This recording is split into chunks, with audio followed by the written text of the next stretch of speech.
ये आपको PVC wall panel से सस्ता पड़ेगा, ये आपको वॉलपेपर से सस्ता पड़ेगा, ये आपको पैनाफ्लेक्स से सस्ता पड़ेगा।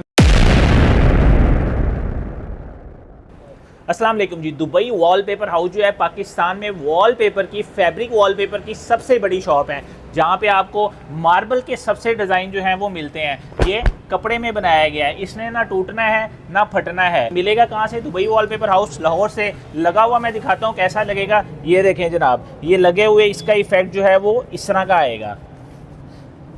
आप देख लें कितना सोफिस्टिकेटेड है। ये 4K 4 लेयर टेक्नोलॉजी में जो है वो ये बनाया गया है। दुबई वॉलपेपर हाउस का नंबर जो है वो प्रोफाइल में दिया गया है और आपकी स्क्रीन पे भी आ रहा है। दुबई वॉलपेपर हाउस है, मोचीपुरा स्टाफ है, glamour one plaza township Lahore में। पाकिस्तान में सबसे बड़ी शॉप है, पूरे पाकिस्तान में हम डिलीवरी करते हैं। अपना और अपने चाहने वालों का ख्याल रखिएगा। मिलते हैं एक छोटी सी ब्रेक के बाद। अल्लाह हाफिज़ एंड जज़ाकल्लाहु खैरा।